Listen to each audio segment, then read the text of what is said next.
నమస్తే, welcome to our channel. నేను సిరి.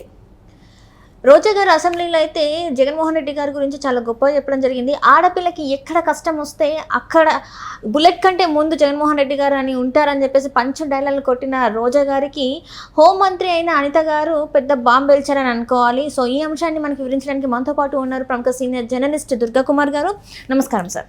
నమస్కారం మా సిరి, మన వీక్షకులు కూడా నమస్కారం. సార్, ఇప్పుడు చూస్తున్నట్టయితే హోంమంత్రి అయిన అనిత గారు రోజా గారికి మంచి ఒక బాంబు వెలిసిన రకంగా అనిపిస్తుంది. ఈ రకంగా అంటే దిశ చట్టం జగన్మోహన్ రెడ్డి గారు తీసుకొచ్చారు అని చెప్పేసి రోజా గారు చెప్తే, ఇప్పుడు అది అలాంటిది చట్టం ఏంటి, కొత్త చట్టం తీసుకొచ్చామని చెప్పేసి అనిత గారు అయితే చెప్పడం జరిగింది. మరి ఏంటి అంటారు అది? ఇది అసెంబ్లీలో మీరు అన్నట్టు పంచ్ డైలాగ్గా బాగుంటుంది, కానీ ఆచరణలో ఏం జరిగింది అనేది మనకు ముఖ్యం అమ్మా.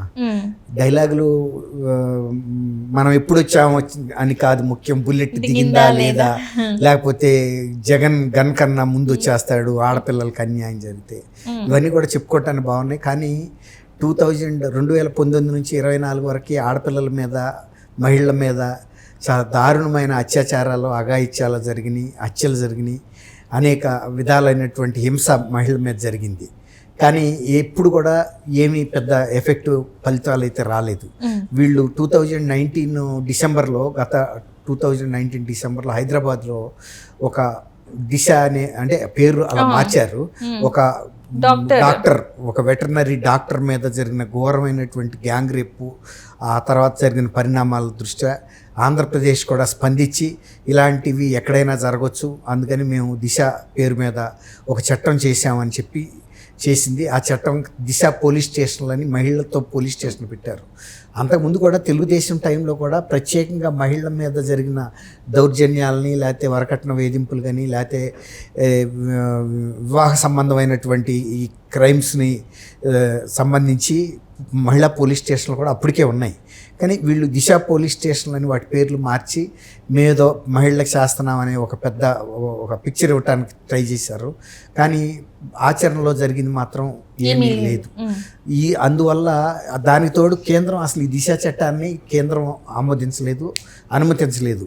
అప్పుడు వైఎస్ఆర్సీపీ ప్రభుత్వం, ముఖ్యమంత్రి గారు కూడా ఏం చెప్పారంటే, కేంద్రం ఆమోదించినా అంగీకరించకపోయినా ఆంధ్రప్రదేశ్లో మాత్రం మేము దిశ చట్టాన్ని అమలు చేస్తున్నాము, తర్వాత దిశ పోలీస్ స్టేషన్లు కూడా ఎఫెక్టివ్గా పనిచేస్తున్నాయి అని చెప్పుకొచ్చారు. చాలాసార్లు జిల్లాలో 1-2 పెద్ద పెద్ద టౌన్లో కూడా పెట్టారు దిశ పోలీస్ స్టేషన్. ఇది మొదటి నుంచి వివాదం కొనసాగుతుంది. ఈ దిశ చట్టం అనేది అసలు దీనికి గుర్తింపే లేదు కోర్టుల్లో. ఇప్పుడు దిశ చట్టం అనేది వీళ్ళు ఆమోదించిన చట్టాన్ని కోర్టులు కూడా ఆమోదించాలి, వాళ్ళ దీంట్లో ఇండియన్ పీనల్ కోడ్లో దాన్ని చేర్చాలి. అప్పుడు మాత్రమే ఈ చట్టాన్ని దృష్టిలో ఉంచుకుని జడ్జిలు ఫలానా దిశ చట్టం, ఫలానా యాక్టు, ఫలానా గవర్నమెంట్ చేసింది, దీనికి ఆమోదం ఉంది అని ఆ చట్ట ప్రకారం శిక్షలు వేస్తారు. కానీ ఆ చట్టం అమల్లో గుర్తింపు లేదు. కాబట్టి ఉన్నా లేకపోయినా పేరుకే అది ఒక పేపర్ పుల్ లాంటిది అనుకోండి. అందువల్ల ఈ వంగల్పూడి అనిత గారు హోంమంత్రిగా ఇప్పుడు వాళ్ళు వచ్చారు. ఇంతకుముందు ప్రతిపక్ష నాయకురాలుగా ఆమె స్వయంగా అనేక రకాలైనటువంటి దౌర్జన్యాలకు ఆమె కూడా గురైంది, తర్వాత ట్రోలింగ్లకు గురైంది, తర్వాత ఆమె మీద అసభ్య పదజాలంతో పోస్టింగ్లు పెట్టిన సిచ్యువేషన్స్ని ఆమె ఎదుర్కొంది. సమాజంలో అన్ని కష్టాలు ఆమె స్వయంగా ఎదుర్కొని ఒక టీడీపీ నాయకురాలుగా నిలబడింది. కాబట్టి ఆమెకి తెలియని అంశాలంటూ ఏం లేవు రాష్ట్రంలో. వైఎస్ఆర్సీపీ ప్రభుత్వంలో ఎక్కడ ఏ నియోజకవర్గంలో, ఏ జిల్లాలో ఎలాంటి వాళ్ళ మీద దాడులు జరిగినాయి, తెలుగుదేశం కార్యకర్తల మీద కానీ, మహిళల మీద కానీ ఎలాంటి హత్యలు జరిగినాయి, ఇవన్నీ కూడా ఆమె వరుసపెట్టి చెప్పగలిగినంత గుర్తు ఆమెకుంది.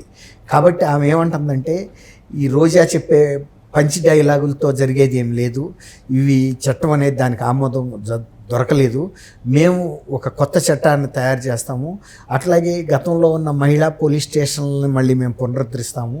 ఇదే పోలీస్ స్టేషన్లు గతంలో స్పెషల్గా అందరూ మహిళా పోలీసులే ఉంటారు, అందులో కేవలం మహిళల మీద జరిగిన నేరాలు, ఘోరాలు మాత్రమే అవి రిజిస్టర్ చేస్తాయి, వాటి మీద దర్యాప్తు చేస్తాయి, వాటిని కోర్టులో విచారణకు పెడతాయి. అంతే తప్ప జనరల్ క్రైమ్స్ ఇతరుల మీద, మగాళ్ళ మీద కానీ ఇతర సివిల్ అంశాల మీద కానీ చేయవు. క్రిమినల్గా మహిళల మీద జరిగిన దాడులు కానీ, వేధింపులు కానీ, రేపులు కానీ, ఎలాంటి భౌతికమైన దాడులు కానీ ఇవి చేస్తుంది. అలాగే వివాహానికి సంబంధించినటువంటి గృహహింస కూడా ఈ పోలీస్ స్టేషన్లో రిజిస్టర్ చేస్తాయి, దర్యాప్తు చేస్తాయి, అరెస్టులు చేస్తాయి, కోర్టులో కూడా కేసులు ప్రవేశపెడతాయి. ఇలాంటి మేము ఒక పటిష్టమైన వ్యవస్థని తయారు చేస్తామనేది ఇప్పుడు వంగల్పూడి అనిత గారు చెప్తుంది. ఆమె ఇదే కాదు, ఇంకా ముఖ్యమంత్రి గారు చేసినటువంటి అకృత్యాలు కానీ, భూదందాలు కానీ ఇవన్నీ కూడా నాకు తెలుసు. వీటన్నిటిని ఏది వదిలేది లేదు. ప్రతి అంశాన్ని మేము మంత్రులు కూడా చేశారు, మంత్రుల మీద కూడా కేసులు పెడతాము. ఏ ఒక్కరిని కూడా వదిలే ప్రశ్నే లేదు మా కార్యకర్తల మీద కానీ. తర్వాత తటస్థులైన ప్రజానీకం మీద జరిగిన డాక్టర్ సుధాకర్ గారి హత్య దగ్గర నుంచి ఆయన కూడా ఒక హత్యకి అంటే ఆయన సావుకి కారణమైనట్టు వ్యవహరించారు.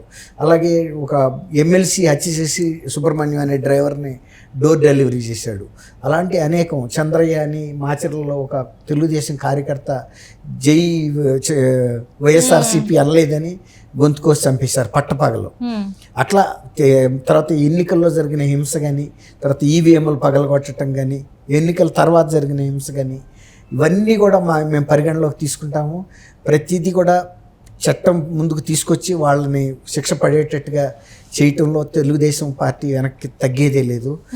చాలా గౌరవంగా చేశారు. ప్రతిపక్ష నాయకుడిని కూడా అట్లాగే అరెస్ట్ చేశారు. మా పార్టీకి చెందిన నాయకుల్ని, కార్యకర్తల్ని చాలా చిత్రహింసలకు గురి చేశారు. అవన్నీ కూడా మాకు గుర్తున్నాయి. అధికారులు కూడా ఎవరైతే చట్టాన్ని అధిగమించి ప్రవర్తించారో వాళ్ళ మీద కూడా చర్యలు తీసుకుంటాము. ఇది ఇతరులకు కూడా ఒక గుణపాఠం కావాలి. రాబోయే రోజుల్లో అధికారులు ఎవరు ఎంతవరకు ప్రవర్తించాలో అంతవరకే ప్రవర్తించాలి తప్ప అధికారంలో ఉన్న పార్టీకి తొత్తులుగా మారి వాళ్ళ తరపున రౌడీయిజం చేయటం కాదు. ఐపీఎస్లు కానీ ఏ పోలీస్ అధికారి అయినా సరేను ఇవన్నీ కూడా చాలా కూలంకషంగా మాట్లాడుతుంది. ఆమె ధైర్యస్తురాలు కూడా. గతంలో ఆమె టీచర్గా పనిచేసి రిజైన్ చేసి తెలుగుదేశం మహిళా అధ్యక్షురాలుగా కూడా రాష్ట్రంలో ఆంధ్రప్రదేశ్కి చేసిన చరిత్ర ఇంకొంది. తర్వాత పోలీస్ కేసును కూడా వైజాగ్ కేంద్రంగా ఉత్తరాంధ్రలో అనేక పాయకారావుపేట నుంచి అనుకుంటా ఆమె ఎమ్మెల్యేగా మొన్న గెలిచిన సందర్భంలో ఆమెకి పూర్తి అవగాహన అయితే ఉంది. కాబట్టి ఈ దిశ పోలీస్ స్టేషన్ రద్దు, దిశ చట్టాన్ని రద్దు చేయటం కానీ, తర్వాత గతంలో ఉన్నటువంటి మహిళా పోలీస్ స్టేషన్ పునరుద్ధరణ, ఈ అంశాలన్నిటి మీద కూడా ఆమె స్పష్టమైన అవగాహనతో మాట్లాడుతుంది. అట్లాగే వైఎస్ఆర్సీపీ నాయకులు ఏ నియోజకవర్గాల్లో, ఏ జిల్లాల్లో ఎవరైతే దౌర్జన్యాలు చేసి ఇప్పుడు వరకు కేసులు పడకుండా తప్పిచూ తిరుగుతున్నారో, అరెస్టులు కాకుండా తప్పిచూ తిరుగుతున్నారో వాళ్ళందరినీ కూడా మేము చట్ట ప్రకారం కేసులు పూర్తి చేస్తాం. అది ముఖ్యమంత్రి అయినా కూడా మేము వెనక్కి తగ్గేది లేదు. ముఖ్యమంత్రి మీద కూడా ఉన్నాయి చాలా ఆరోపణలు. మాజీ ముఖ్యమంత్రి జగన్మోహన్ రెడ్డి అప్పటి ముఖ్యమంత్రి, ఆయన మీద కూడా ఉన్నాయి. అవన్నీ కూడా మేము బయటికి తీసి రిజిస్టర్ కేసులు నమోదు చేయించి విచారణ చేస్తాము. శిక్ష పడే విధంగా కూడా మేము చర్యలు తీసుకుంటాం. ప్రజలు మాకు ఇచ్చిన బాధ్యతను మేము పవిత్ర కార్యంగా తీసుకుని మేము వాటిని పూర్తి చేసి ప్రజల అంచనాలకు తగ్గట్టుగా మేము వాళ్ళు ఆ ప్రభుత్వం చేసిన తప్పుల్ని శిక్షించమనే మాకు ఇంత మంచి మెజారిటీతో ఇచ్చారు. వాళ్ళకి అంత తక్కువ స్థానాలు ఇచ్చారు. కాబట్టి ఆ బాధ్యత నుంచి మేము వెనక్కి తగ్గేది లేదు. ప్రజల అంచనాలని పూర్తిగా నెరవేరుస్తామని చెప్తున్నారు. నిజంగా కూడా అవి నెరవేర్చడానికైతే ఆ ప్రయత్నాలు ఆల్రెడీ మొదలుపెట్టిందమ్మా. అభినందించాల్సింది. Thank you so much. Thank you మా సిరి, మన వీక్షకులు కూడా నమస్కారం.